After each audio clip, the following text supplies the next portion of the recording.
welcome to NatFun, a live-recorded tabletop role-playing adventure game where the dice and a few friends tell the story. My name is Jackie, and I am your game master tonight, and of course I'm joined by a few friends, so let's roll into some introductions. My name is Jeremy, and I'll be playing Raceland. I'm Dan, and I get to continue playing Eldrin, who did not die in our last session. My name is Blood-Soaked Edwina.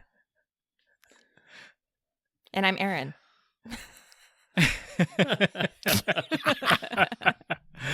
I'm Matt, and I will continue to play Roland, grumpy, wet, and tattered. Thank you, guys. And before we get started on our adventure, we do have some shout-outs. After each session, the players write down shout-outs to each other on our adventure Google Doc to highlight cool stuff that each other did in-game. It's a fun way to support everyone, mention cool character moments, and earn GM inspiration. We're going to use a randomized spinner this week to pick and feature a couple shout-outs live. The first one will grant the recipient GM inspiration, and the second will grant the person who posted it GM inspiration. So with that, our first number is 7. That is going to be from Aaron to Matt/Roland. So Matt/Roland gets GM inspiration. So, Matt, I really loved how Roland in our last session was able to apply so many different spells, but specifically the Shatter spell. I felt like it was very valuable, and you finally got to show us a little taste of what Roland is capable of, minus that like flourish and wink and his charismatic skills. He's also a fighter. On occasion. Thank you very much. Next one, number 5. This is also from Aaron, also to Matt/Roland. So for this one, Aaron, you gain GM inspiration. Cha-ching! This seems fixed over here. Yeah, I don't know what it was. I hit randomize on the spinner. Maybe we'll read another one for funsies. Aaron would like to use that GM inspiration to restate her name and character. No, did you guys not send your bribes over to the GM for GM inspiration? Was that just me? Okay. So, again, Matt, so many fun things happened in this episode, or this last episode with Roland, but another one that was really fun and I wanted to highlight was your use of bardic inspirations. I felt like you timed them really well. You gave them to the people at the time who really needed them, and they came in clutch. So thank you for being so generous with them and even using them on yourself. I thought it was a great use of the skill. Hopefully. Awesome. Except when Eldrin had it and he totally biffed it. You know, They get biffed. That's okay. That's why they're there. And they don't last all that long either, No. so it's not like you can hold it like GM inspiration indefinitely. So Yeah. All right, well, thank you guys. That is a point of GM inspiration to Matt/Roland, and a point of GM inspiration to Aaron/Blood-Soaked Edwina. And I'm also going to jump in and do an extra GM inspiration tonight, because I want to give one to Dan/Eldrin. Yeah. You pulled everything out of your bag of tricks last session, and it was awesome. Potion of Enlarge, didn't expect that. A net, didn't know you even had one, didn't see that coming. And Dust of Sneezing plus Misty Step. That was so clutch, so smart. Way to use what your character can do in a way that makes sense to really be a game changer. That was super fun tactics. You did an amazing job. So a point of GM inspiration to Dan/Eldrin for your fun tactics. For those not in the game with us, everybody is nodding. That was super clutch, and way to go. That was epic, like gameplay, tactical. Like, who is this guy? And suddenly now Roland has to like him or some crap. I think each one of us had an idea. Once you said everyone get back and turned invisible, we all had like a thought like, oh, he might be doing this. And I guarantee you, every single one of our thoughts is probably different from each other, and definitely different and not at all what you actually did. I assume So. Fireball. there's no I in team, but... There is eye in Fireball. Well, while we're giving away the free compliments, I'm going to go ahead and give a couple out myself. I wanted to tell everybody that I thought this last session was fantastic. I think it was, for me at least, one of the most fun sessions that we've had. And also, you know, Edwina going inside and exploding the Chimera from the outside, or from the inside out, Yeah. I thought was a great move. Just all around, Yeah. I think that Yeah. everyone did fantastic. Yeah. And I did want to do one last honorable mention so we can play the game. I had a special place in Roland's heart for Butt Goat. Yep. Bucket was great. We didn't see that coming. That was- R.I.P. Buck Goat. No one expects butt goat. No. Thank you, guys. So to recap, point of GM inspiration to Matt/Roland, a point of GM inspiration to Aaron/Bloodied Edwina, and an extra GM inspiration to Dan/Eldrin. And now I think it's time to get a little synopsis of our last adventure. So with that, let's roll into some NatFun. In our last episode of When Thunder Rolls, our adventurers continued to face off against a monstrous chimera. Chaos ensued as wounds were carved across its hide and heads began to emerge from unexpected places. Does anybody ever expect a fire-breathing butt goat? Many blows were struck before Eldrin threw dust into the face of the beast as he nimbly misty-stepped away unaffected himself, driving all 6 of the chimera's heads into an uncontrollable fit of sneezing. Sheep ran around the field frantically as the party continued to strike the beast, with Edwina even reaching into its chest to attempt to crush its still beating heart, until it unfurled its wings, flying off the ground to make its last stand and raining fire down upon both Edwina and Roland. Enraged by having a kill literally ripped from her grasp, it was just an appendix, by the way, it wasn't the heart, Edwina leapt into the air, with Breaker's beak held high above her head, and struck a gory and final blow to the creature. Roland's keen eyes noticed a glowing symbol on the back of one of the lion's ears. But before anyone could react, a deep rumble could be heard and even felt by those closest to the beast. But it was only recognized by one, as the lion head of the chimera lifted its chin briefly to look directly into Raceland's eyes and say goodbye to an old friend. And on that cheery note, let's jump back into some NatFun. Now, I feel like you all experienced slightly different perceptions. Something you saw, something you heard, something you felt in the final moments of this chimera falling to Edwina's maul. So I feel like you all want to react to that. So I would like to just stay in initiative, because that's kind of how it would play out, so to speak. So last thing that happened, Edwina, you used your action and some of your movement to rip through this thing. You emerge on the other side, and then you hear a deep rumble, and you kind of feel it in your feet. Ah!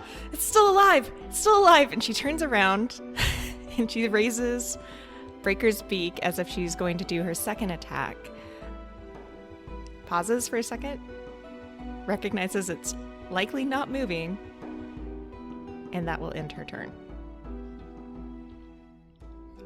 All right. Next up are the sheep. Someone's getting trampled. We'll see. Dang it. No. No one's getting trampled. You These could are have the most lied. boring sheep ever. It's an 11.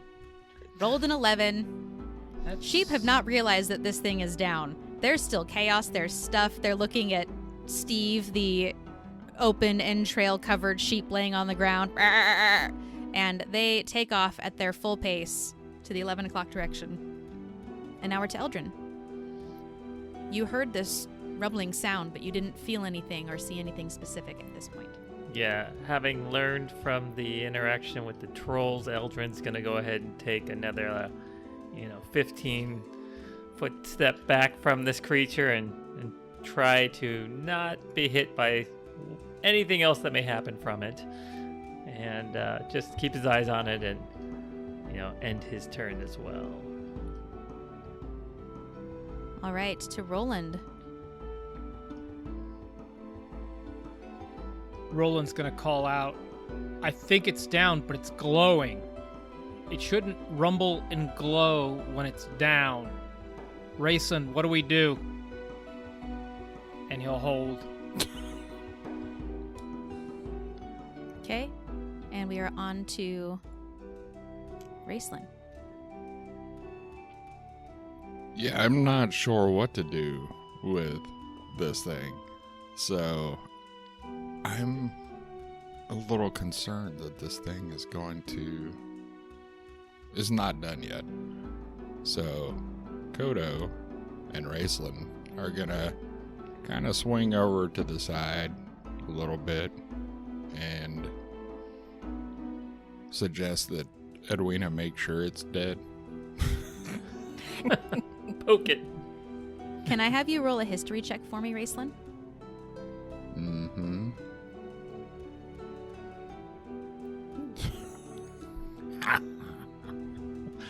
And What'd you roll? on the history check, we rolled a 2. Roll. How'd you get that too? Because it's red there on the screen. It'd be a nat 1, That's a NatFun one. if you must know. Can you hurt yourself thinking too hard Migraine. about history? You just got an aneurysm. Yeah, I feel like you embolism. can. Yeah, you get a little bit of a headache.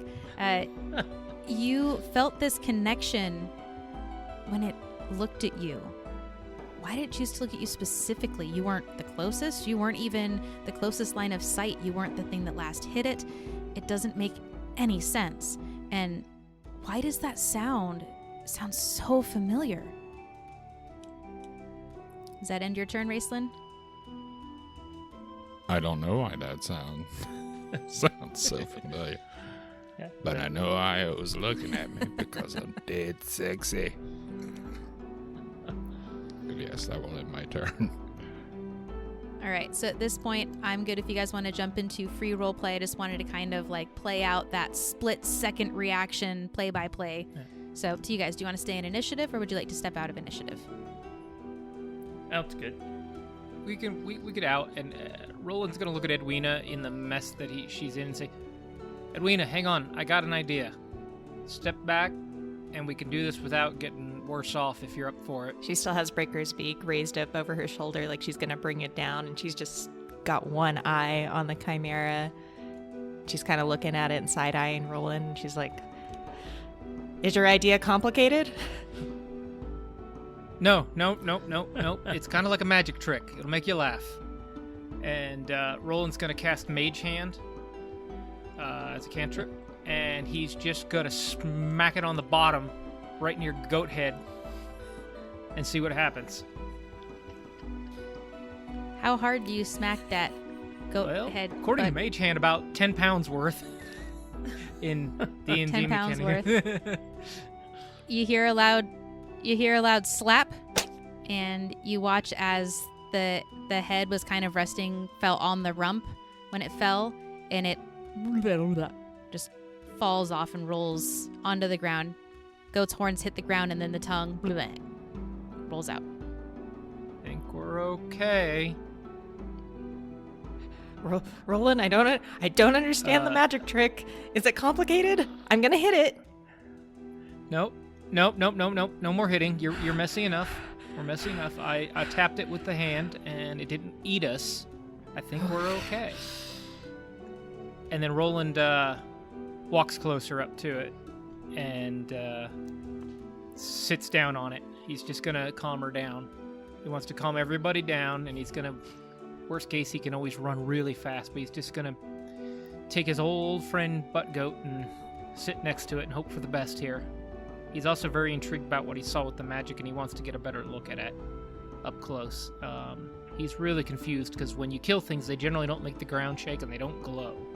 So he wants to get everybody up close while there's any chance of understanding what's going on here. He's not the sharpest tool in the drawer, but he understands magic, and there's more here than just a beast. Body doesn't move. Okay, I think it's down, but anybody who understands anything magic, this thing glowed and shook the ground. That's not just an animal, but it's dead. Roland, you catch out of the corner of your eye, it was the left ear of the lion's head. That glow, it was still glowing as you walked up. That glow is starting to fade. Can he really take like note of what this, if the symbol or what's on there? Can he really get a good look at it before it fades? Describe how your character would like to investigate that area. He's gonna. How tall is Roland? This thing is big. Yeah, he's gonna full on climb up this thing like as fast as he can and get up on there. And I mean, if he thinks this thing's dead and this seems important to him, he's a dexterous guy. He's gonna get up there and take very visual note. If it looks like a note, a graphic, something he can kind of remember or even sketch down in his little music notebook, he's going to do it as fast as he can. He thinks this is important. All right, go ahead and roll an investigation check for me, please. Well, it's up to you. You can do investigation or arcana, depending on, because you said it was magical, so... You don't need me to climb up and make sure I don't fall into the pit a day. Oh, sounds like you Edwina. want to, so go ahead and make a strength check for me. No, not strength. No, man. Strength? So, athletics, please. Athletics? Oh, man. Athletics? Really? Not acrobatics? Well, you said it was difficult for Roland to climb up on this big thing. You know your character better than I do, so it's going to be an athletics check to see if you can. Acrobatics? I didn't stutter. I said athletics. It's a slip and slide. Yeah, with the mud on this creature and the amount of blood on it, you slip and your foot slides down and hits the ground, and out of the corner of your eye, you see that glowing fade even further, but you're going to have to wait a little sec while other people do stuff. Get to the air. You're right, Roland. Falling off of that was pretty funny. And with that, Edwina's going to kind of like take that moment, that breath, and let her rage simmer, kind of coming out of it, and recognize like the surroundings around her. No more blind rage. Eldrin's gonna go pick up the dagger he threw widely. He's gonna spend his time doing that real quick. He's less interested in that creature and more interested in getting back his property. All right, Raceland, what about you? Raceland is gonna walk up and would like to do another history check. I would say you... because that sound is familiar to you, so you can do either investigation or history. Normally, I wouldn't allow history twice in a row, but I have stated multiple times, even though you rolled a nat 1, that sound is really familiar. Yeah, I'll do an investigation, which is only a 10, but I do have a feeling I should know what that is. So with a 10, it's not great, and you're looking at this thing and you're seeing all these wounds and there's extra heads, and it's just, you've seen chimeras in the past, you've fought chimeras in the past, none of them have ever been anything like this, but you crouch down and you look at the lion's head that caught your eye, and you notice that there is a scar right kind of on its like forehead and across just above its eye. And it has a little hook shape to it. And at that moment you remember, Fisher said something back at the inn about a chimera that he brought to Lord Endario. I remember it had a cut over its eye. And that would be well, at the time, a baby chimera, which this is not. But obviously some time has passed. And we did deliver a baby chimera to the original Lord Endario. This Lord Endario's father. So Raceland is going to relay that information to the rest of the crew, sort of explain the connection there as best he understands it, because it's still a little foggy, but certainly much more clear than it was. Eldrin will walk over to listen to what Raceland has to say. And as Raceland is talking, Edwina kind of takes it in. So you used to bring animals to Philip and Dario? And not just animals, like Peace. this? And she like gestures at the thing in front of them that she's wearing mostly. And Roland's only half listening, and he's Edwina, give me a hand here and get me up to this thing's head. I'm falling off here, and I don't want to miss this. This is important. Oh, fine. Please. And she gives Roland the boost up. Like a little toss. There is a reason that we did that, but that might be best explained by Frankie. All right, Roland, you have advantage because Edwina is helping lift you up. Okay. Thank you. Still going to be athletics, though. Athletics? Okay. Craptastic. You have to hold on and scamper up. God! I'm using my GM inspiration. This is important. Well, what did you roll? You had I rolled advantage. a 9, and then a 9. All right. It probably is important that you eventually get off the ground. Athletics. I mean, the DC might have been low. She could have said I'm it not as gonna risk it. I gotta get up here so I can investigate the thing. I'm using every skill. I'm clamoring. I'm using athletics. I'm even sticking the dagger into the side of the neck to pull myself up. I'm doing everything I can. I want to get up there and see this ear before it's gone. GM inspiration, one roll to rule them all. Oh, if this is a 9, I'm gonna have natural 20. And that's how you do it. So, describe how you climb up this thing. He literally pulls the flute out and he mountain climbs himself up to this ear, and he wants to know what he's seeing. All right, investigation or arcana. Investigation, please. 19. 19 will do. All right, Roland. So with the 19, I have just added a image to your journal tab in Roll20. It should be just above the characters. It is called Chimera Rune. You notice what looks almost like a brand where the flesh was burned and a mark. It looks like a brand, but not only is the brand itself fading and not looking like that retained injury, but there was a bright golden glow when you first saw it that started to fade and fade further and further and is dimming as the brand itself is fading from view. And this, I'll let you describe it because I have an image for you to look at, Yeah. but this is on the back of its Okay. left ear. Okay, everybody, and Raceland, this may mean something more to you than me, but imagine kind of like a tree branch with a pitchfork at the top, or almost like a trident at the top, with a sun rising at the very top of it. That's what I'm seeing here. It's almost gone now, but I'm sketching it out, and I can maybe show you later. But it's almost gone. This thing was glowing when Edwina took it down, as it made the last rumbly sound. I could see it glow on the back of its head. I think it's good that you draw that thing out just in case it comes up down the road.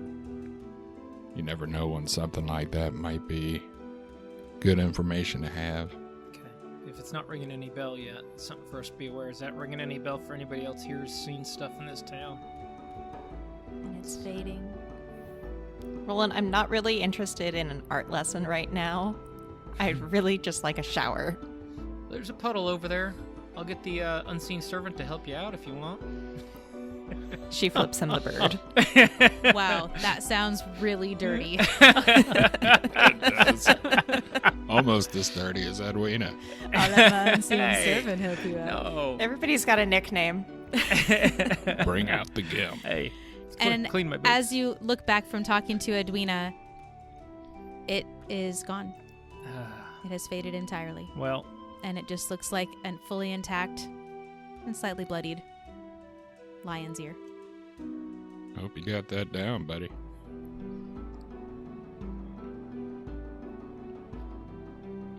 So for funsies right now, Matt, I'm going to give you 15 seconds to draw that symbol, and then I'm going to take it out of your journal. Oh, you're killing me. Okay. You literally have to draw it, Matt. Ready? Okay. Tell me when you're ready. Okay, go. Go.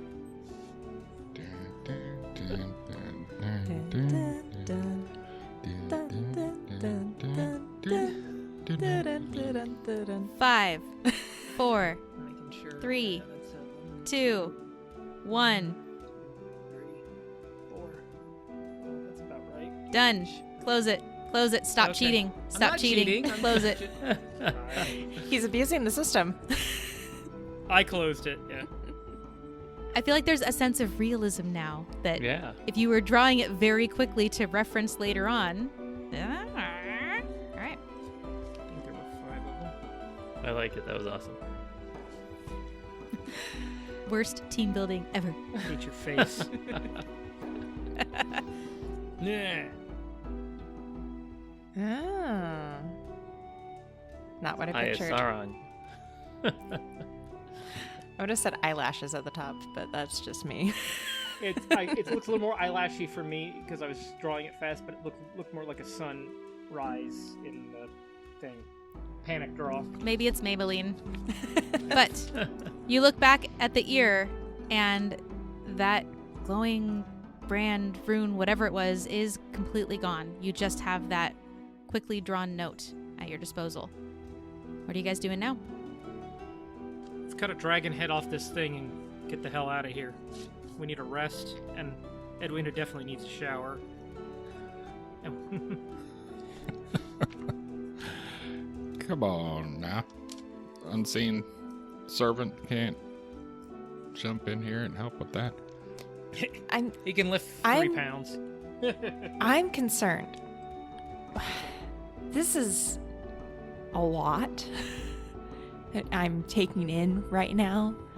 But Yeah. what the hell do we need to do to prove that we completed the task, get our gold, and get the hell out of Estrante and this whole damn region? Dragon head. That's my vote. I think the dragon head would probably suffice. Nothing specific was said, so Rayson, wouldn't Lord Andario take your word for it?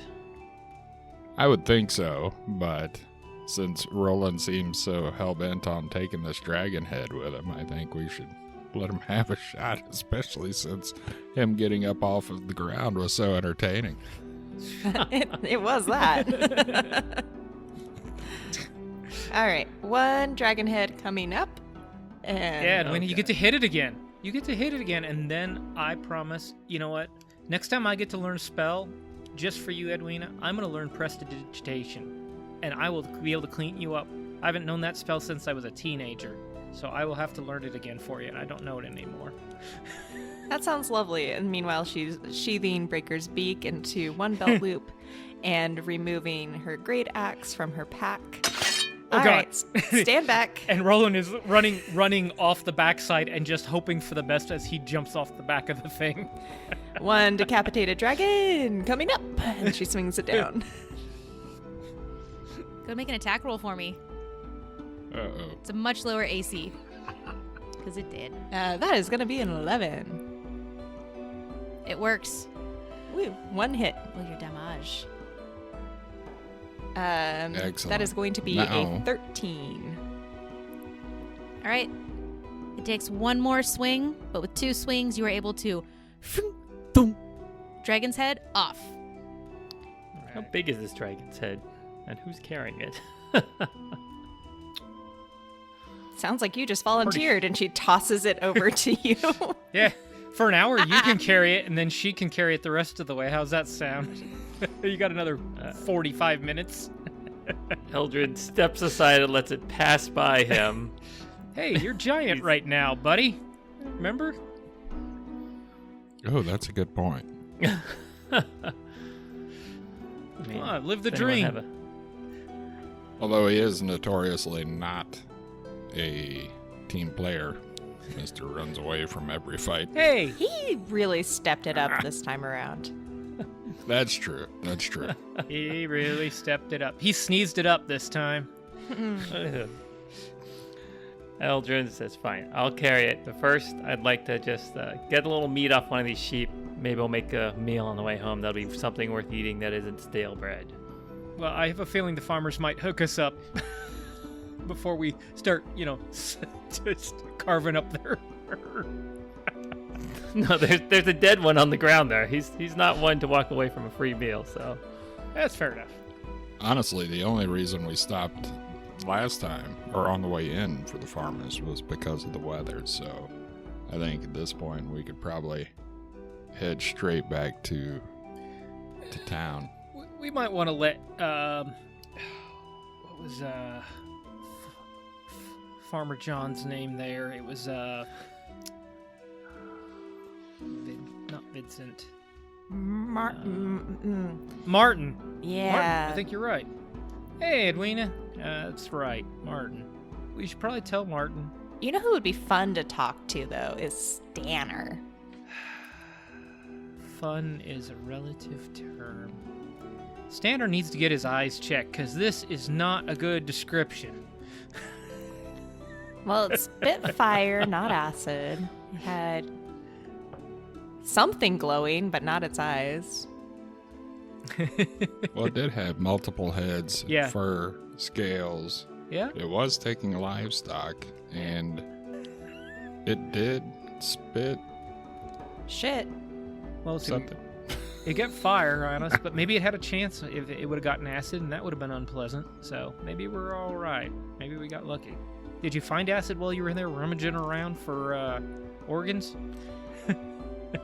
At this moment, she's gonna kind of like look down at herself and realize like there's like still bits and pieces, and she's like, checking her breastplate, checking like the fur on her cloak.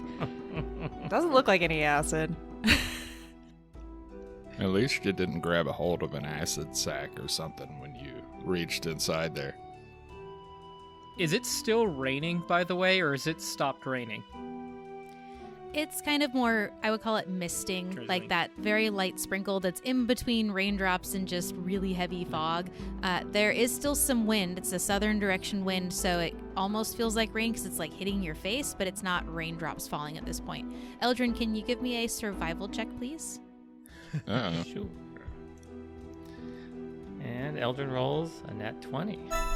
Cool, whoa. Nice. Mutton chops. So you walk up to that sheep and it looks terrible. This thing has been ripped open. Most of its entrails are pulled out. You kind of lift up the skin to look and you see there's goat hair inside the sheep, and then you roll it over and you remember when you were growing up and you had to, or even in your recent past, you had to look from all angles. And yes, one side of the sheep looks terrible. The other side looks completely untouched. And you're able to take some time and harvest a good, I'd say, 10, 15 pounds of really nice cuts of meat off that sheep. Sheep bacon. Shaken. Not as good as fishy bacon. Lammy bacon. Eldrin will wrap it up in some of the wet grass here and slip it into his bag. Edwina, you do, honey, look a bit like a nightmare. Can you trust me for a minute? And I have a surprise for you if you trust me. Dressed like a nightmare, You did but good look work. like a daydream. And she closes her eyes.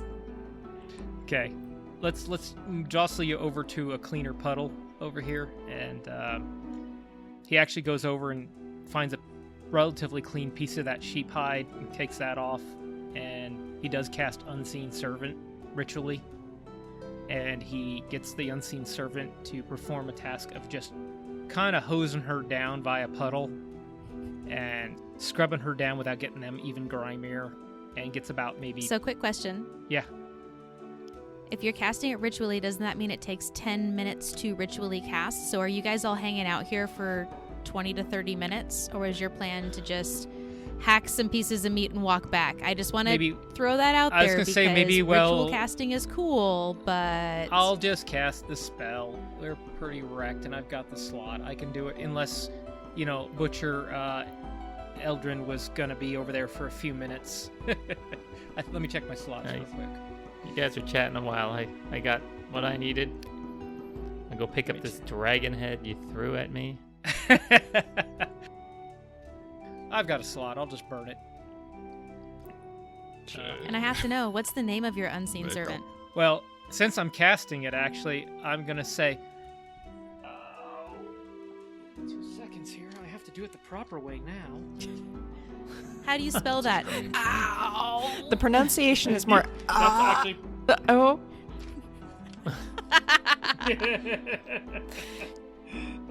It was just a white rabbit. How could it have done so While much we're waiting damage? for that, Roland pulls the lute out, shakes off the grub, and he strums a little bit of a higher tone. And he goes, "Master of puppets, pulling my strings!" And he pulls out from the ground a shimmering shape and hands it the cloth and the hide and says, "Please clean my lovely friend up." And he hasn't named him before, but since everybody's asking, It was just me asking. You don't have to if Roland, who's touching me? I don't understand. Can I open my eyes? you can open your eyes. It's our friend. He's going to be our helper today. You've got Fluffy. What would you like to call our friend here, who's going to help clean you up so you're pretty again, to help everybody out so they're not scared? I don't know, Roland. Everything just feels slimy. Can he just be called Slimy? If you want to call him Slimy, Slimy works. I was going to call him Jerry Lee, but we can call him Slimy. I don't know, Mars. Jerry. Leroy Jenkins. No, I was going to call him Jerry Lee, our sheep butler, but we'll get you cleaned up, and he can actually potentially. How much does that dragon head weigh? It probably weighs a good 65, Nope. 70 pounds. Sorry, Eldrin, can't help you. That's gonna put it outside my carrying ability real quick. For after about an hour. It's going to be real fun when that hour gets to its end. I'll be crushed by it. what a terrible way to spend the afterlife. Wiping entrails off of people and carrying dragon heads. He has an AC of 10. It's all fine. Just One don't hit say his point. name 3 times. All right, so you were able to cast Unseen Servant. Slimy comes forth from the ground and begins to clean Edwina. Eldrin harvests some lovely mutton and then grabs the dragon's head. Edwina's a little bit wiped up, and you guys are ready to head out. And tell you what, Eldrin, he'll carry the mutton for you till you have to hand off the dragon head. How's that? He can do it for an hour. No, I'll hang on to my mutton. He'll carry it for you, and I'll give it back. No, nobody's stealing from you, I promise. It's all right. Or are they? He will dissipate in an hour. There's literally no stealing.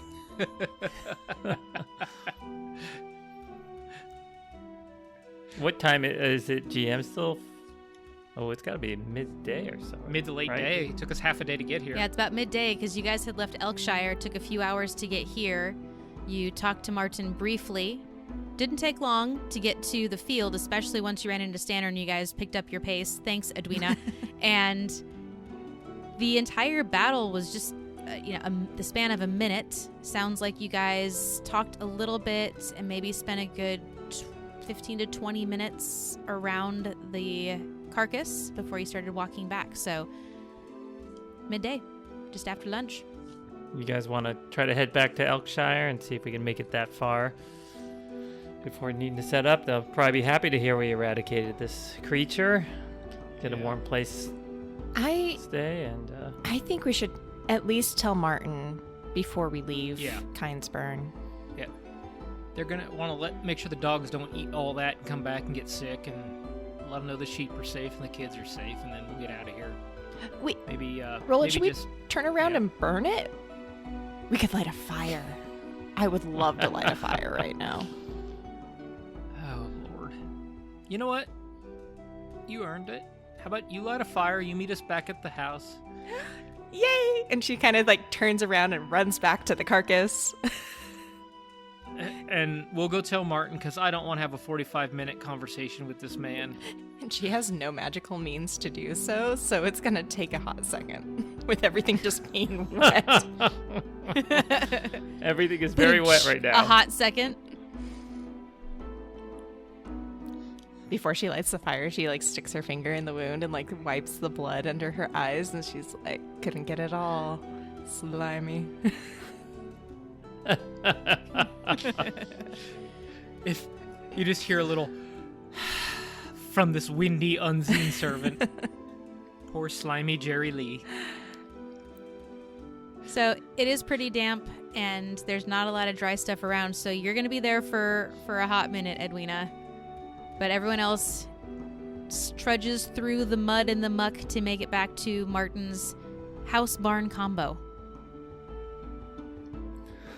Barn dominium, some might say.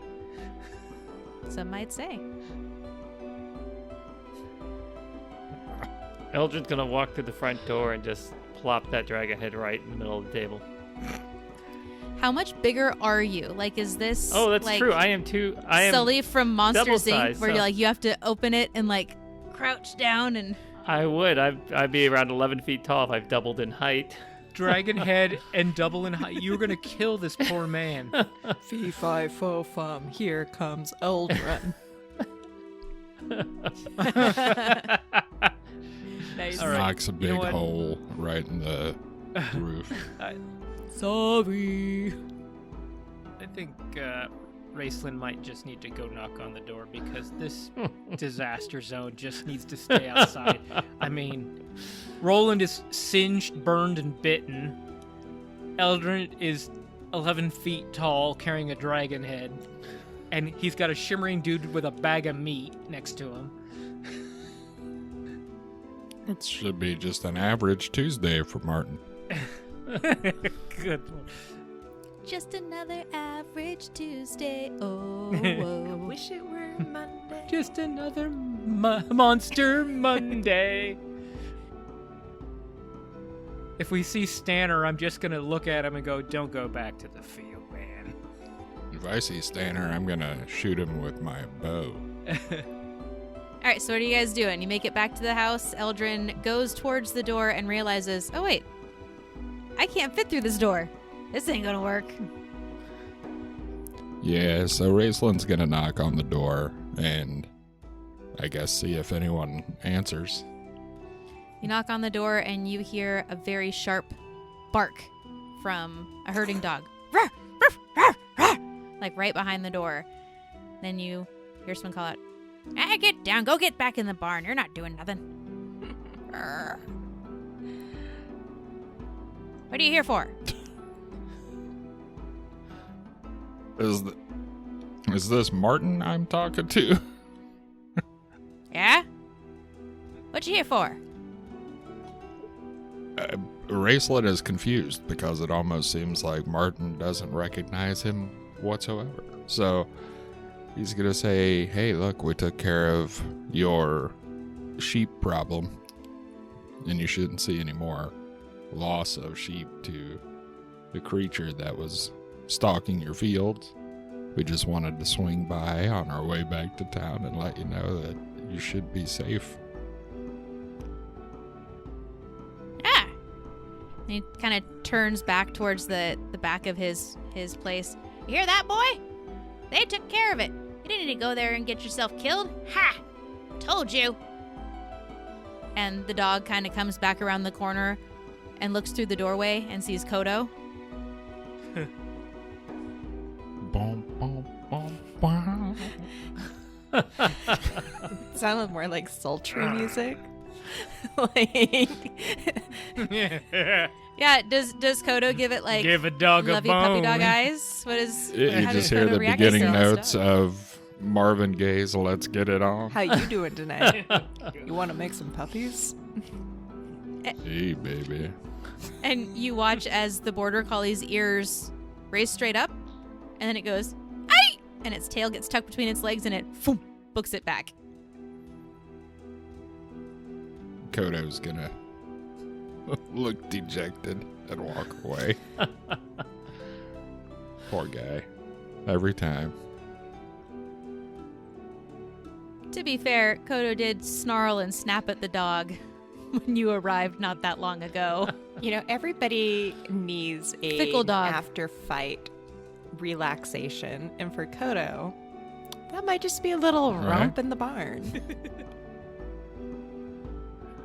Maybe maybe that's how he handles his business. Don't judge. That's fair.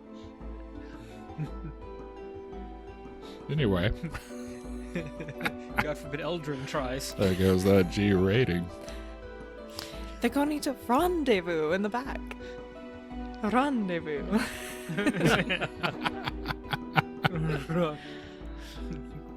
You relayed that information to Martin. He kind of called back to someone in the house. Told him, see, they took care of it. You didn't need to get yourself killed there.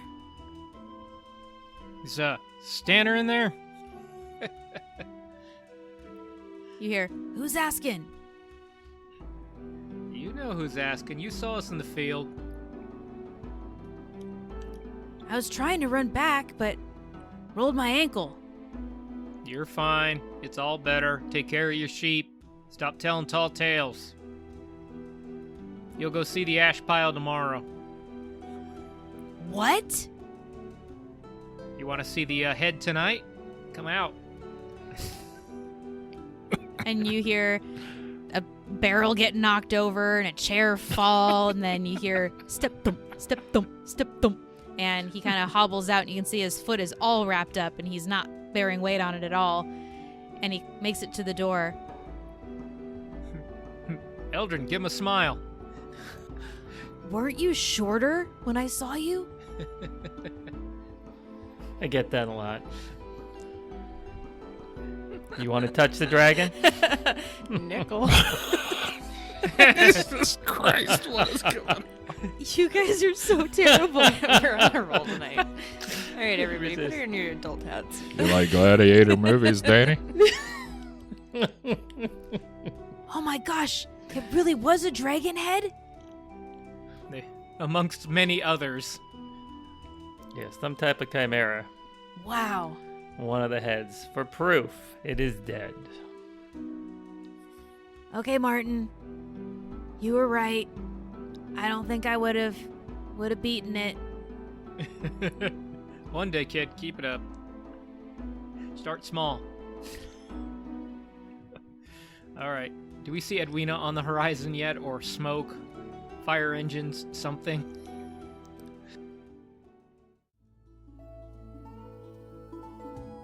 You know, my friend Roland says, when things are complicated, you should hit them. But you know what's not complicated? Leaving a rating or review for NatFun on your favorite listening streaming service platform. Fluffy and I would sure appreciate it because it really helps other people find the podcast. But I can't thank you guys enough for tuning in and following us along as Fluffy and I take over the world. One chimera down, another, well, hopefully something fun to kill next.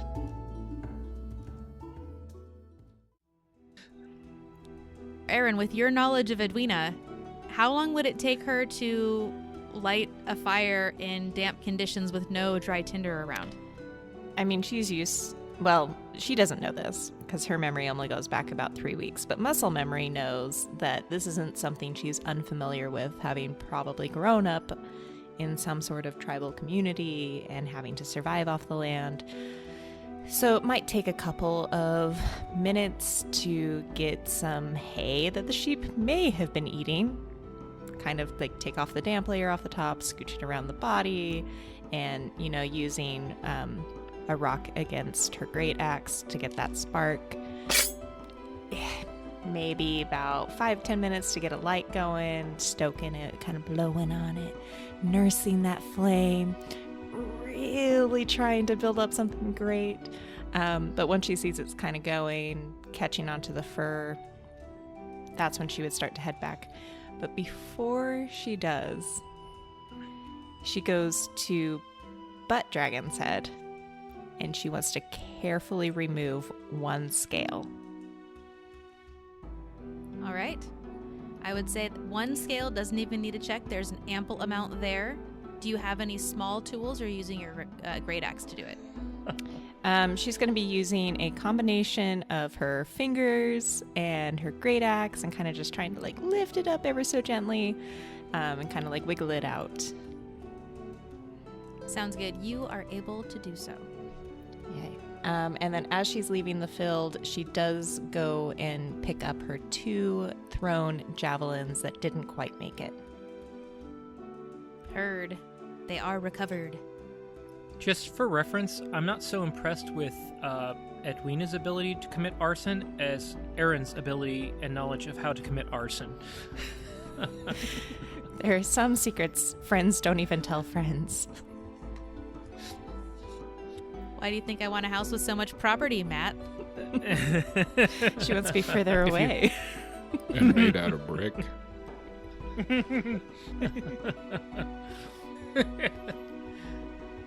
All right. Sounds great. Thank you for adding the flavor text to the description of how you start the fire. I'd say at this point, if you're walking briskly to get back because you have such a crazy, amazingly fast movement speed. Oh, and I do want to add one more thing.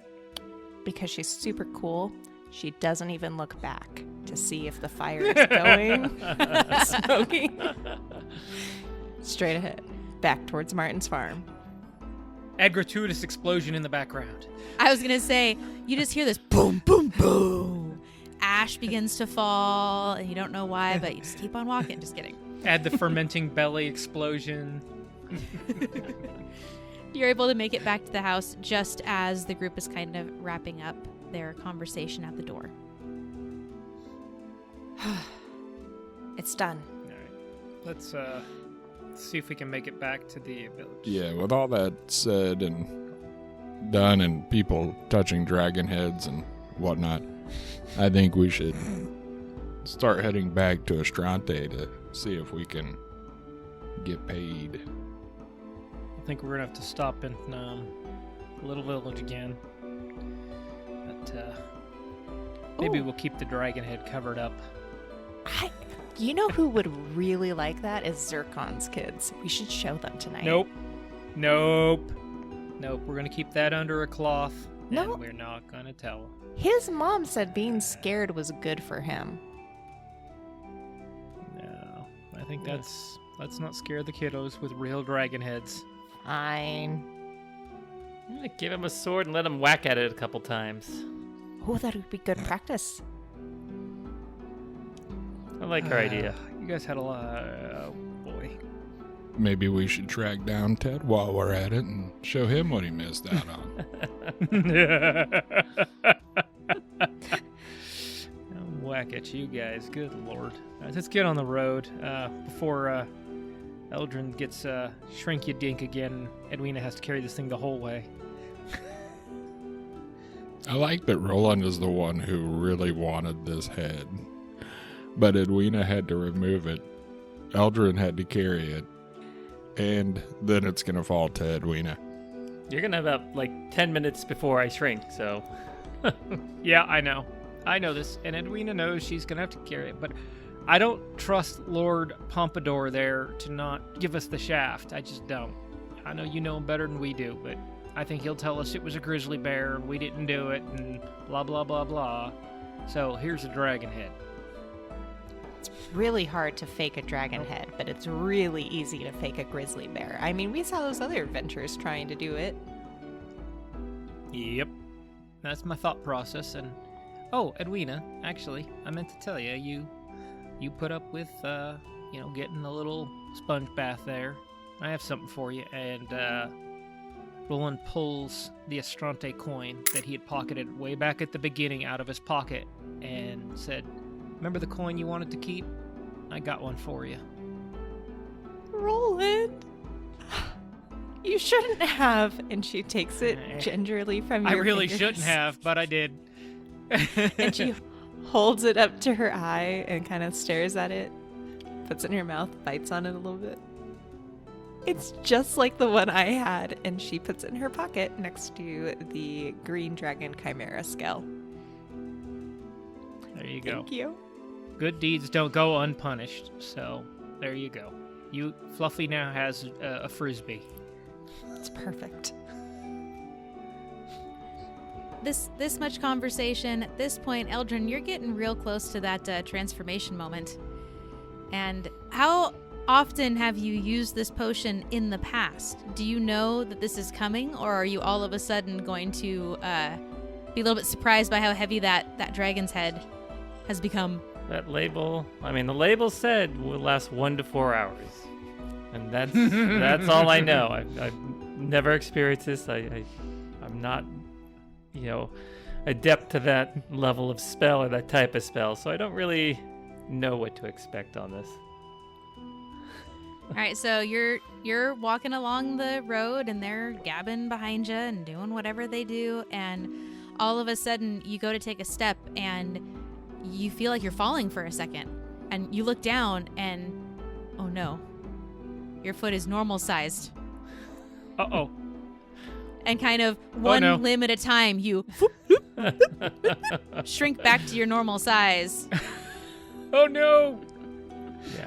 Roland runs up and actually tries to get the head off of him so it doesn't hurt him. He's trying to Well, you don't notice it before Eldrin does, so I'm going to throw it to Eldrin first.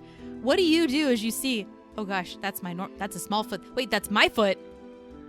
Eldrin's probably just going to trip on that. He's just going to, by the time he recognizes, he's putting his foot out, he's looking down at it, it's shrunk, and now it's like when you skip a step or something, you take that extra leap forward. So yeah, that's how he's doing. He falls to his knees, dragon head rolls out of his hands. He gets up, dusts himself off, and he says, it's Edwina's turn to carry it. And just start walking.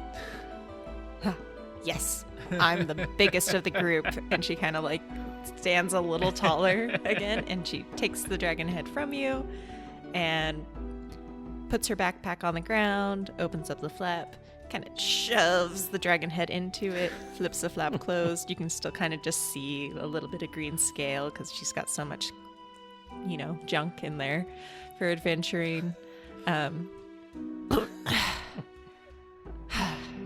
Alrighty. As we're getting recombobulated, Roland knows at that point, due to the timing, his unseen servant's gonna fade, so he grabs the bag from it, runs up to Eldrin, hands him the bag, and says, really is appreciated. Here's your meat, it's all yours. Thank you. So another couple hours go by. The rain holds off for now. It's just kind of that cool, misty weather. The wind starts to die down just as you get to the post mark, or the marker post that was pointing towards Kynesburn or Elkshire. It's late afternoon. Edwina kind of shuffles the pack on her shoulders. Okay. To Zircon, and she points her body in the path of Elkshire, or Estrante. And she points back to the main road. It's getting She's pretty got a late. lot of energy for someone who is so injured. Sometimes when you get so tired, you just feel so fired up. Overtired, as we call it with the kids. So maybe the best plan is to go to Kynesburn and have a long overnight rest. See if we can be a burden on them one more night. I don't know how much we have rations and things that we could drop in the pot, but Sounds like we're going Maybe to we can bug them Elkshire. up And some more. Edwina just starts walking down the path. Eldrin's on board with that idea. He's exhausted. He's not used to battling chimeras, so he'd like a good night's rest. Who is? Have his wits about it tomorrow for any negotiations that must be made. Yeah. Maybe we can see if we can talk to Zircon, let him know everything's going to be a little bit quieter in the neighborhood, and see if that's enough payment. You're able to head down the path, and not much time goes by, and you approach Elkshire. It's a lot nicer in the daylight. Still pretty small, but you come up and you see there's kind of a central well just off of the road with a kind of long house behind it, which is where you stayed before. And then peppered behind that are just small cottages. There's no real distinct roads or districts or anything like that. It's a small village, and so they kind of built houses as they needed to. And there's, from where you can stand, you can see there's at least 7 or 8, possibly more over the hill. There is some fences and green spaces behind kind of the last row of houses that you can see. It is a farming village. Most likely some of their crops that they tend to. Do we see any people? No, you don't see any people at the moment. You do see that there's potentially, it's starting to get a little bit dark at this point, kind of like as the sun's getting ready to set, but it's not fully dark around yet. You see that there's some light in the longhouse, and there's potentially some light in a couple of little cottages. So there's people in town. There's just no one walking around right now. You hear a little growl, and it's Edwina's stomach. I think we should go to the longhouse and see if anyone is there that could help us get a dry space for the night. That sounds like a good idea. I'm pretty hungry. Yeah, Elgin's right there. He wants to get warm and dry and cleaned up. So who's walking up to the longhouse? It's great that you guys tell me what you want to do. Nope. But I'm kind of sitting back and waiting for you guys to say, like, so Edwina has been kind of like leading the charge, and I guess as like Raisin's like, oh yeah, we should go here. She's just like, all right, not to Zircon's house, pivot to the longhouse. Do, up to the door. You walk up, door's unlocked. Opens it up. Swings it open, probably with a little bit more force than necessary. Well, if it's unlocked, I'm thinking this is our spot for the evening. Unless you really want to go to Zircon's. Well, Edwina's in the doorway. So when Edwina throws the door open, she's able to look inside, and you see there's 3 or 4 people in there. It seems like it's 3 men, 1 woman. There's Zircon, who you recognize. There's a couple dwarves, and then another human male that you don't recognize. And they're kind of sitting around a table, and they're playing cards. But when that door slams, what in tarnation? Hey, Zircon. Zircon stands up. Hey, you ate at our house just last night, right? Sure did. I'm the one who scared your kid. Oh, that was funny. He deserved it. Roland, kind of hearing the raised voices, not hearing the context, comes hopping on in just to make sure he's smoothing things out and says, hi, Zircon. We're back with some good news. We managed to deal with the issue up the road, and we're heading back to Estrante, but we wanted to see if we could impose upon you one more night. But we could let you know that you guys aren't going to have any more problems with livestock. I'm sure that's great for Kindspurn. We're farmers, so we didn't have problems with livestock before, but... Well... Elgin just standing behind him, shaking his head. Well, you want to see something really cool? And he turns and looks at the other people. He's like, you guys want to see something cool? Sure, might as well. Yeah, I guess so. Edwina, show the gentleman. Oh, yeah.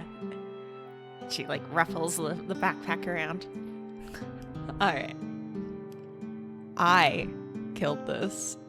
She flips the, sack open, pulls the dragon head out, holds it in front of her like she's showing off a trophy. Look at it. And its eyes don't glow. And they all kind of go, ah! They take a couple steps back. One of the chairs gets knocked down. Oh my gosh, there was really something that big? You guys killed a dragon? Ha! And a lion.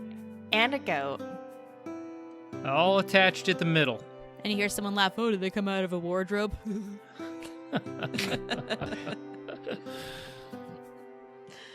That sounds amazing. Can I bring my kids over here to see this? if you're not worried about him having some bad dreams, you're welcome I was to. hoping you would ask. Roland, can I make it a puppet show? I learned how to do this in my challenge. We just got you clean, but sure. This is going to be great. If we could impose on you for some warm, dry spot for the night, it'd be great. We'd be happy to show the town, tell you the story. We're pretty rough around the edges. Hey, I will give you guys a full meal if you can scare the crap out of my kids. Well, I'll tell you, Standard's not going to be a problem for a bit. That kid's all limped out. Oh no, what happened? He just got excited. We ran into him on the way in, and he actually gave the kid a little credit. He was coming back to help us, and he racked his ankle pretty hard, and he's back there at Martin's place healing up. He's all right. Well, he's a loudmouth, but he is a good kid at heart. All right, I'm going to go tell Brielle, and you guys get ready. I'm going to send the boys over, okay? Okay, Edwina, put on your show. Would you like to flourish even? However you want to like describe this. And she's like trying to figure out like, okay, can I put like my left hand in there to like operate the top half of the head, and my right hand in there to operate the lower half of the mouth? Roland's not even going to look. He's just going to go over in the corner and he's just going to do background music and try not to watch because he's a little nauseous. Hey, everybody else just get in here and sit down. So everyone clears out of the longhouse, and you guys have just a couple minutes to kind of situate yourselves as Edwina is like trying to create a glove space within the muscle and tissue of this dragon's head. So what are Eldrin, Raceland, and Kodo doing? Eldrin's going to go sit on the couch and put his feet up and watch the show.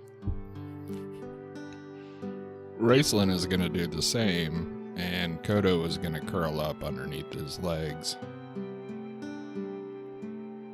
All right, Edwina, how are you staging yourself?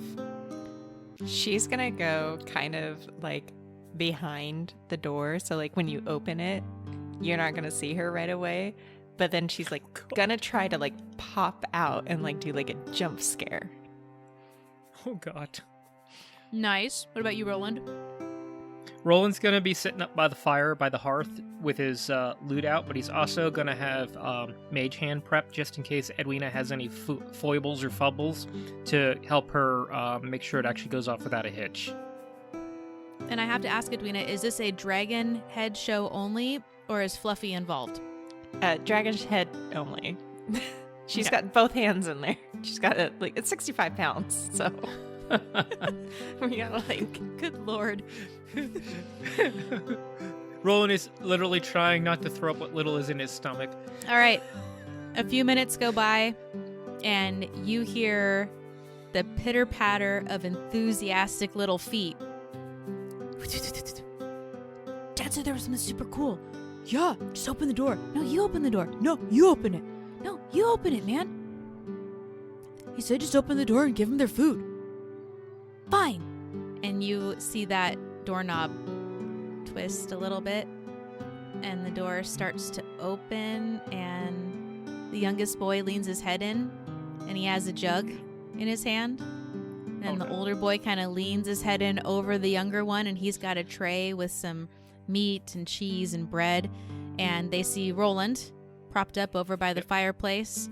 They start to scan the room a little bit, and they notice Eldrin and Raceland over by the couch off to their left. They start to step in, and that's when they open the door all the way. Roland's moving the mage hand under the food. He moved the mage hand right under the food. He saw this happening. My name's Ralph, and I eat little boys who don't listen to their mothers. Rawr! And then Eldrin will cast Prestidigitation and have a puff of fire come out of the dragon's mouth, and then Minor Illusion for a very realistic dragon sound. Amazing. And the two boys both scream. Ear-piercing scream.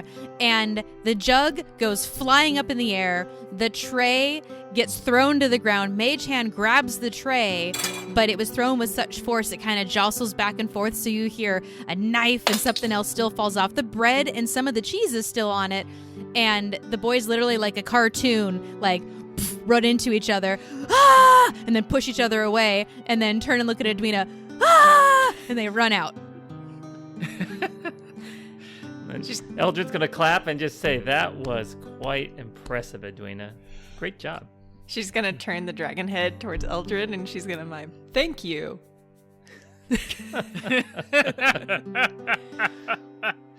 And you hear Okay. hearty laughter as Zircon comes up on the deck, comes on in. Oh man, that was amazing. Thank you guys. We have more food coming. It was just a jug of water. We didn't send the good stuff. And then he looks over and he goes, "Oh God!" And he sees Edwina has both arms like elbow deep in the dragon. Wow, that's a level of commitment I wasn't expecting. All right, Brielle and I will be right back with your guys' dinner.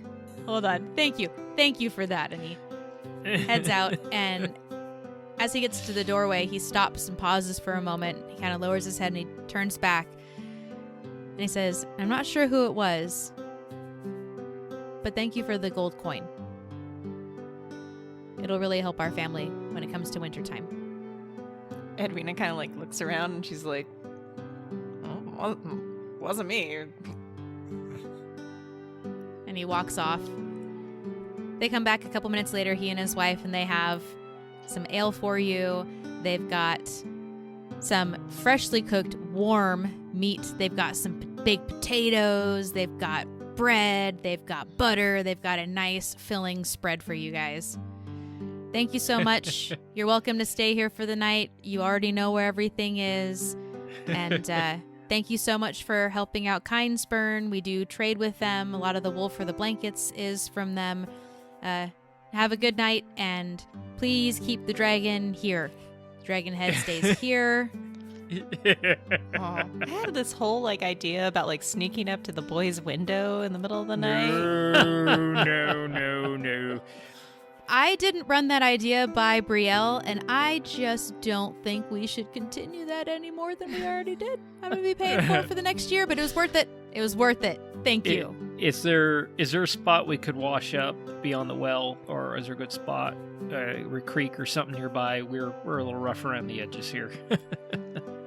Yeah, there's a couple creeks to the north, but honestly, the well water's real good if you just want to use that, and it's up to you. But the sun's fading, so I wouldn't be out in the forest after dark.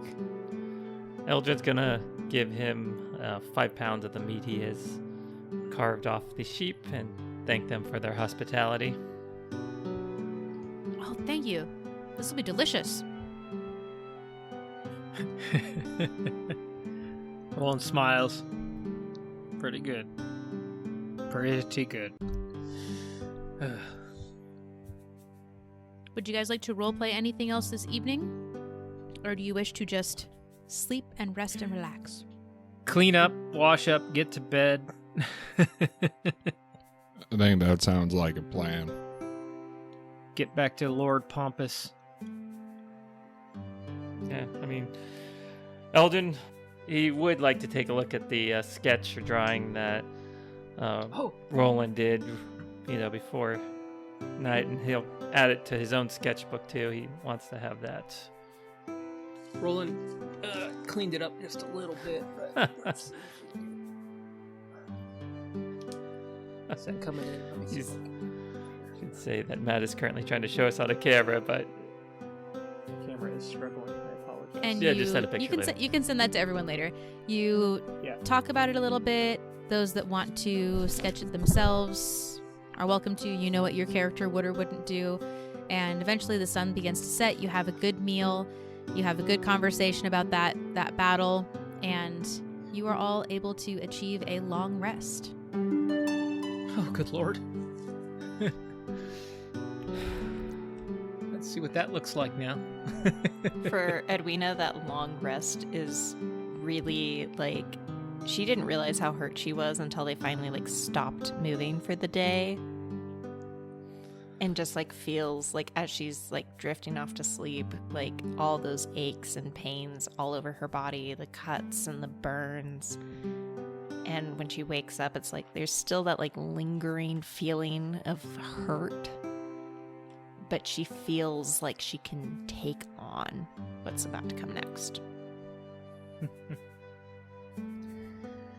Y'all wake up in the morning feeling good and ready. And you are able to head out.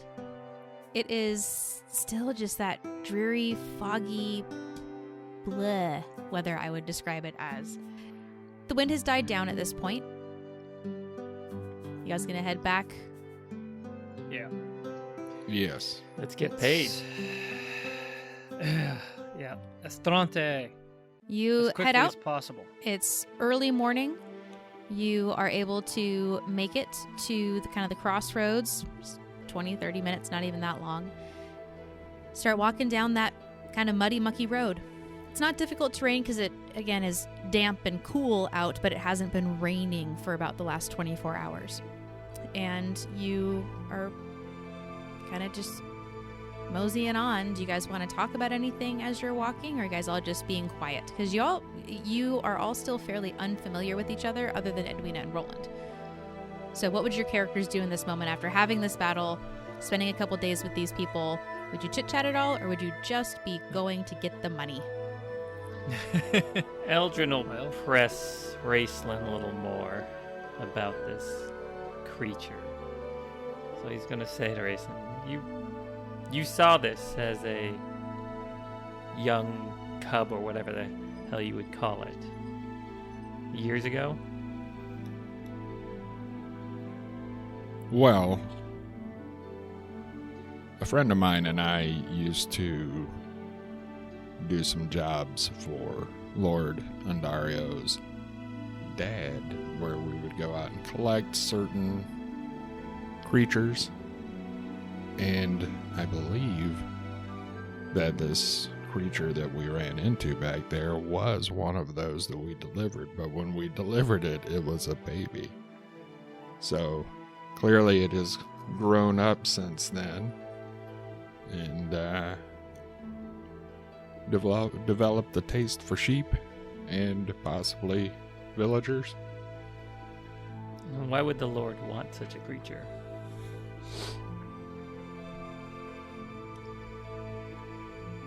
My thought is that he just likes to have things. He doesn't have any real purpose for it so much as he just likes to, or liked to, own things. And now it's sort of fallen to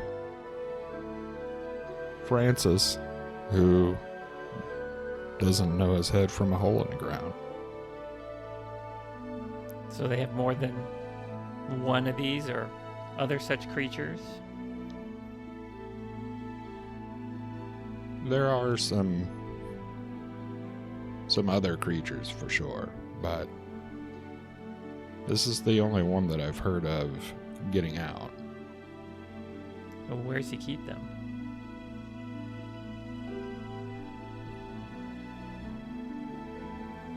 He has a compound, a zoo of sorts, that is private. Nobody else really knows where it is.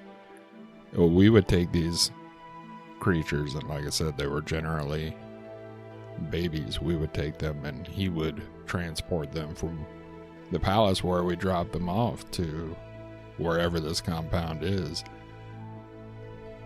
I haven't even been to the compound. So what's to stop him from just killing us to keep us silent? 'Cause right now there's only rumors of such creatures. We've confirmed it. We have this information. I might even say that information can be quite valuable. So if I were him, I'd make sure we're all dead, so it's still nothing more than rumors. Well, that's a little dark, Hannibal Lecter. I think we could probably get out of it if it were to come to that. I think we could probably handle ourselves pretty well. We'll have Edwina hit him with a dragon head. I'm going in there expecting that this will not go smoothly. And I think we should all be prepared for that. Well, this is a man who finds his jollies generally by, serving people tainted beer and eating too much pie.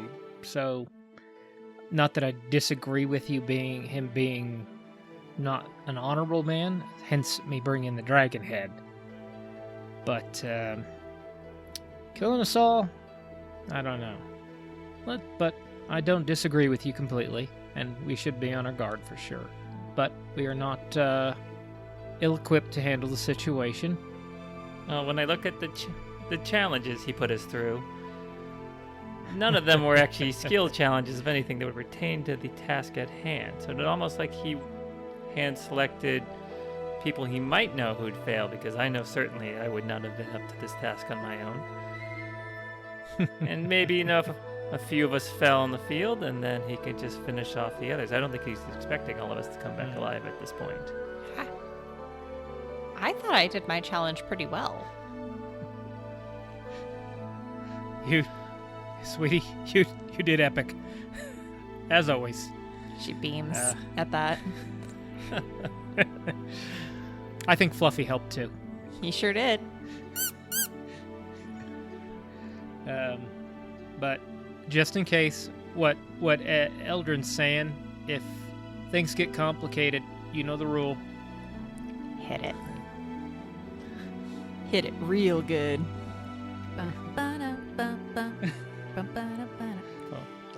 Well, you've definitely given me something to think about. I would say based on the relationship that I had with his father, it's not going to come to that. I think he respects that relationship enough that he's not going to risk any issues. And you're looking at 4 people that just came back from killing a chimera. So I think that might weigh into it as well. We killed 1 chimera, but if he has 3 more, I'm not confident in our ability to deal with that situation. So that's why I'm asking if he has more creatures. Was this just 1 pet? Does he have many?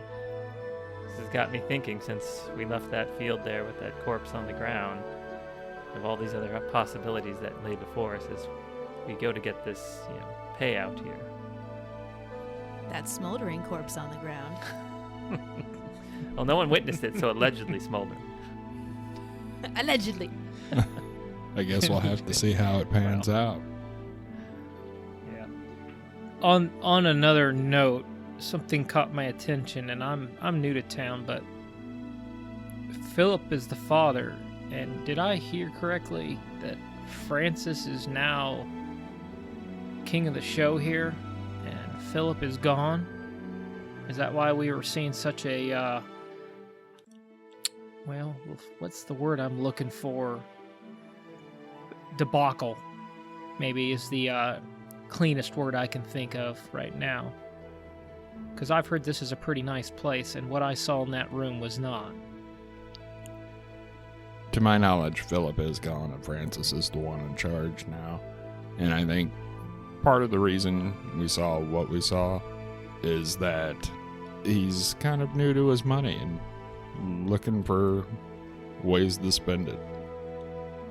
I don't think he necessarily is devious, but I think it's sort of like if a kid came into a lot of money and was trying to figure out how to spend it, what kind of pranks he could pull and things like that. So, well, I give it 6 months before he runs it into the ground, or somebody runs him into the ground. I know the type. well, it is what it is. Not my problem. So long as I get my 2,000 gold pieces, he can do whatever he wants. Well, with the rest that's of it. the other question. Is this the only job, or is there more after this? Do we No, know? Roland, the paper just said if you fix the thing that was hurting the stuff in the field, then you get 2,000 coins. Gold coins. And Edwina's just kind of still walking in front of all of them, listening to this conversation behind her. Yep. Well, let's go see if we get stabbed in the back, or if we need to do the stabbing. Let's get to this town and We got our little badges on our arms, muddy and dirty and singed, and go see Lord Fancy Pants. Eldrin's gonna quiet down, and he's gonna just be writing in his notebook real quick. That's what he's just gonna be head down as he's walking, sketching away and writing away in his notepad. At this point, as you all have been walking and talking, you've passed the remains of the cart where you had kind of derailed your original venture to rescue the doll Matilda. You've passed a shrine and a crossroads, which is how Edwina and Roland had come this way. And actually, I'll go back a little bit. So you've passed the cart. You haven't quite made it to the crossroads. Past the cart. And Raceland and Roland, I need both of you to roll a d4 for me, please. You both hear branches crashing off to the east. And you hear hoofbeats getting louder and louder and louder and heading kind of towards you, but you can't quite exactly make out where it's coming from. What did you guys roll? Roland rolled a 2. Raceland did as well. All right, as it gets closer, you start to see branches moving a little bit, and you are able to see a huge set of antlers. And then leaping out from the forest just to the east of the trail, this is still a little ways ahead of you, you see a giant elk leap out across the trail. Go crashing through the other side. And as that happens, it's crashing through the brush on the other side of the trail. You hear more hoofbeats and more hoofbeats, louder and louder. At this point, everyone can hear it off towards the east. You see those branches swaying and cracking and moving, and you see 4 men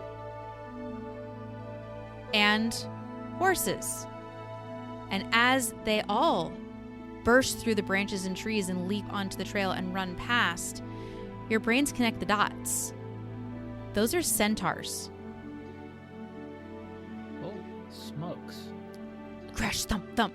And you hear, "Catch up to it! We've got it on the run! It's getting tired!" They crash across the road. If I can have everyone roll a perception check for me, please. Yep, nailed it. Edwina got a 9. Roland also got a 9. Raceland got a 19. And Eldrin got a 14. All right, so Edwina and Roland, this is a lot going on. You guys saw centaurs running across the road. Eldrin, you noticed your brain was kind of lost in the moment of what was happening, but that last centaur that you saw, you noticed kind of almost a brand on its flank that looked kind of like the shape, almost like a shield. And Raceland, as soon as you saw the centaurs, your brain connected the dots. You started looking for identifying markers. You're a hunter, you're a tracker. You've done a lot in your past history. And you spot a brand on the hindquarters. It resembles a shield with a jagged line down the middle. It appears that there was a river or something similar on one side, and you saw maybe some trees or something on the other side of that shield. And as soon as they came, they were gone off the path. Okay, what the actual hell is happening in Astrante? Were those freaking centaurs? I don't know the last time I've ever... Wow.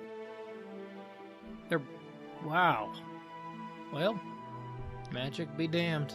First dragon, chimera. They're gonna eat. At least you can communicate with centaurs. I don't know, they're grumpy. They don't like you being in their area. Centaurs chasing a giant elk. Let's just get to town. I don't need to be poked with sticks. It's fine. I don't want those centaurs coming back and having to deal with that whole other problem.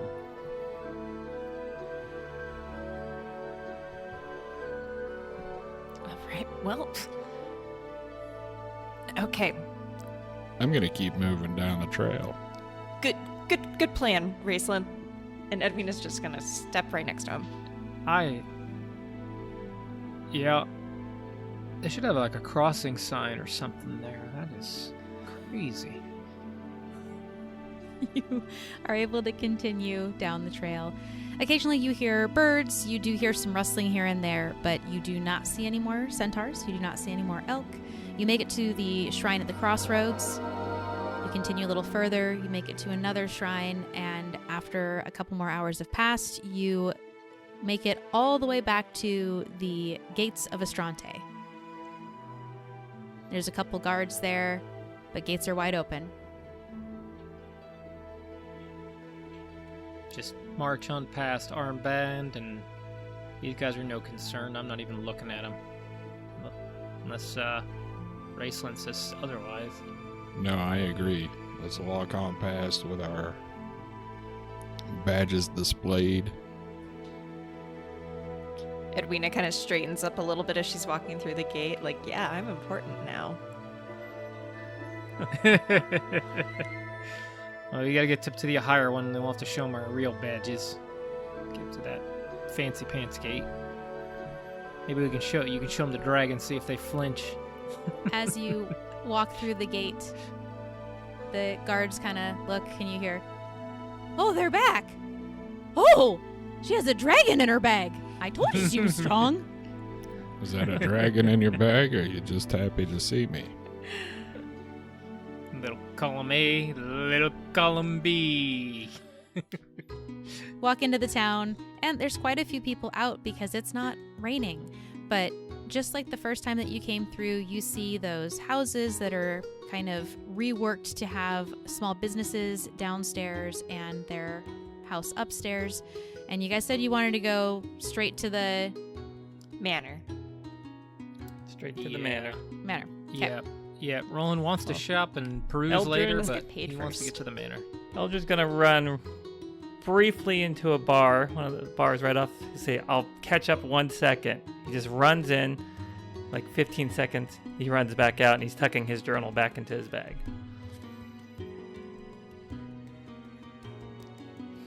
They barely even noticed you.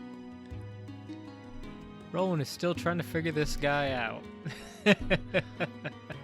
You're able to walk down the streets. You pass some little shops. You pass Lala's, this huge ornate shop with signs and window paintings. You are able to you get towards almost the square center square of the main town, and that's the corner where the Raven's Foot Inn and Tavern is. You pass by there. You head up northeast to go towards the manor. Go past the temple. Get to the Grand District gates. Guards there. "Oh, state your purpose here." We're to see Lord Francis. We're back from a mission that he has sent us on. "And who are you?" I'm going to show him the badge and say, "This should tell you all you need to know." "All right. Head on up to the manor. Good luck finding Lord Francis. Fancy pants." Lucky you didn't get to see what's in the bag. What's in the bag? And everyone is able to walk through the gate, head through the Grand District. You make it to the manor.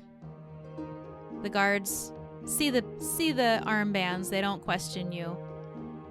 Make it to the large doors that you first walked in when you arrived for your trial. And you walk in and you see a row of servants, essentially in a half circle, blocking any access to the East Hall. But you do walk into that large round room with the statue, which you can see is just as magnificent as the first time you laid eyes on it. And you hear click, clack, click, clack, click, clack. Click, clack, click, clack, click, clack. And you see Beatrice pacing back and forth, back and forth. more guests to arrive. Yes, yes. Who are you? Not guests. Well, we are. Yeah, we're not guests. We are the ones that Lord Francis sent out to handle some business. Elton's just gonna speak up. We're here for our payment. We killed the creature. We need to get paid. And when Eldrin says killed the creature, Edwina's going to spin the backpack around and pull out the head. Oh dear, nope. Oh, never mind. Oh, by the gods, what is that thing? Okay. Breathing. Verification breathing. Yes, payment. You're okay. Yes. I'm fine. Yes. Okay. Lord Francis is engaged in an event right now, and you are not appropriately dressed. No, he isn't. And she claps her ring from her hand on the clipboard loudly. Guards, you may collect this and take it to Lord Endario's quarters. No. He is no. Excuse me, I'm Yeah. still talking. I would like you to wait. Thank you. Yes. He is currently at an event. It's a 3-day event. You're not appropriately dressed. We will have this waiting for you with Lord Endario, but if you wish to speak with him, you need to come back as a noble, or you can wait 2 days for the event to conclude. Yes. And now it's your turn to speak. The item stays with us then. That's up to you. If you wish to speak with Lord Endario, you must return in, not that. Raceland? And she kind of picks up her piece of paper and looks at the schedule, licks her finger, picks up the next one. His first availability is just after his afternoon tea 2 days from now. Would you like me to pencil you in? I would like for Or you is to go this get urgent? him right now, because yes, this is urgent.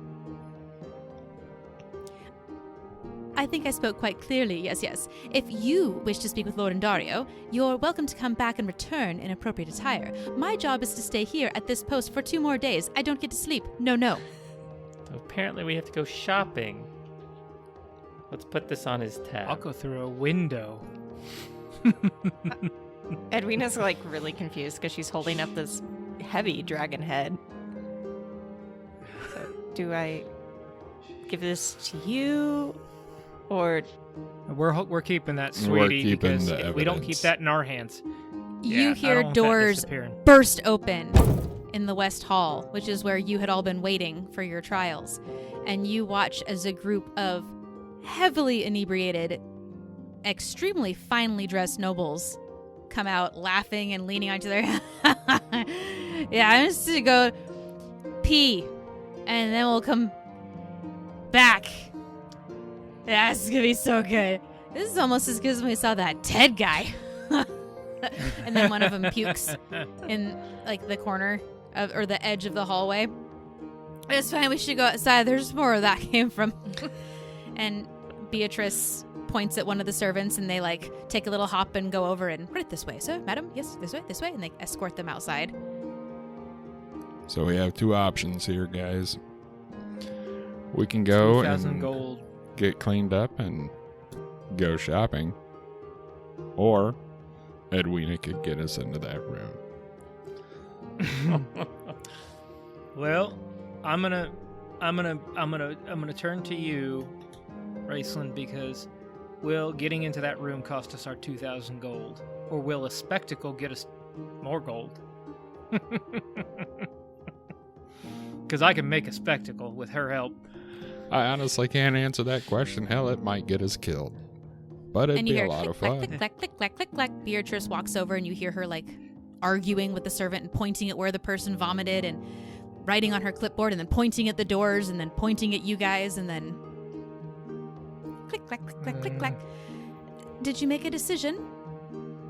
Oh, we're working on it, sweetie. An inebriated Endario might be easier to deal with.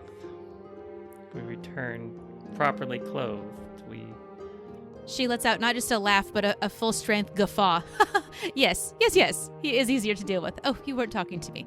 Okay. She goes back to jotting on her clipboard. Edwina's going to kind of look down at herself, and this is going to be a very rare moment for her. I don't remember the last time I wore a dress. Might be kind of fun. Like playing dress up with your dollies. Fine. Whatever. And besides, if we wait 2 days and she looks down at the head, this is gonna start to stink. Yeah. It already stinks. Yeah. My coat's a little tattered. Maybe I can just get it cleaned and prestidigitated, and I look just fine normally when I'm not doing the dirty work. Let's go get cleaned up, and we'll buy Eldrin something nice. He did some hard lifting, and Oh, this is We'll going come on back here. in Dario's tab. oh yeah, I agree. We'll be back in less than an hour, and we will be admitted, my fair lady. Is that my understanding? Yes, because you have your armbands, you are entitled to be here, but it is a strict dress code. So I highly recommend, if you don't have your own personal stylist at this hour, your only best bet is probably going to be asking for Velma herself at Lala's. It's going to be pretty picked over, but I wish you luck. Yes, yes? Thank you. We make our own luck. Would you like to see our last guest? And you hear some crashing and things from the hallway further down than where the guests erupted from. She goes, "Ugh, I cannot. I have a job to do and no sleep to get. Goodbye, good luck." And she just click, clack, click, clack, click, clack. What? Eldrin, I'm just this close to walking in that room, but I think we should go get dressed to save ourselves some money. I can be invisible. The rest of you can't. Oh, I could be invisible. Now, let's go get dressed up and look pretty. I think it'll be fairly entertaining to get Edwina dressed up. Maybe we'll buy a bow for the dragon, too. That's hilarious. And on that note, we're going to end tonight's episode. Cliffhanger. Will they or won't they go shopping? Everyone's God. favorite. Worst ending ever.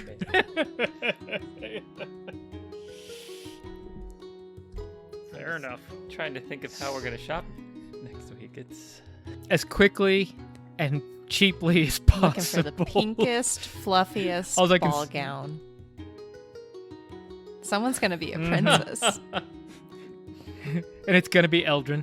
oh my god. I've got some stuff prepared.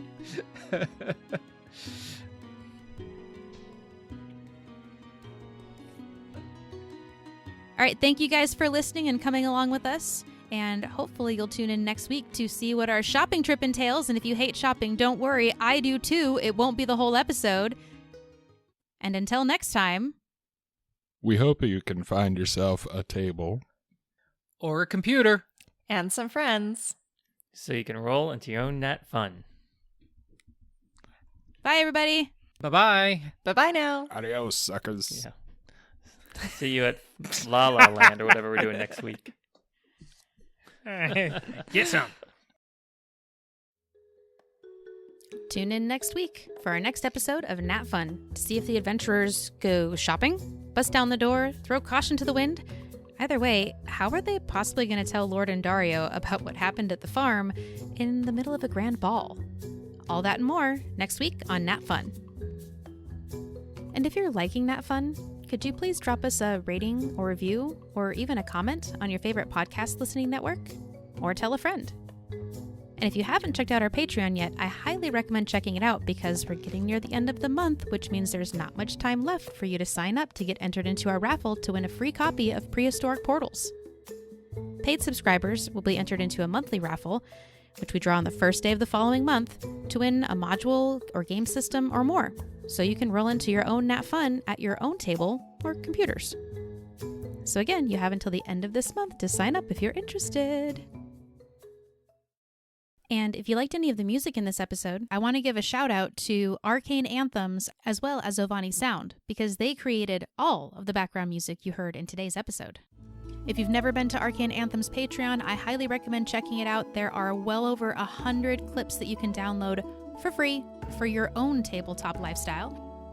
Arcane Anthems is an amazingly talented person who not only has tabletop role-playing game background music, but also some really fun original songs and parody songs. Tons of great stuff, really cool guy, and he likes making stuff for the community to be able to use that is accessible and, again, free to use. But if you are a fan of owning things and hoarding things, I mean, we all have that item hoarder in our gaming lives, you should check out Ovani Sound. They have a ton of different packs of sound effects, background music, you name it, that you can purchase and own and be able to use, again, in your own games to make your own NatFun. You will find timestamps and track titles to all the music that we used in this episode today in the show notes below. And until next time, hope you can find your own NatFun. See you soon!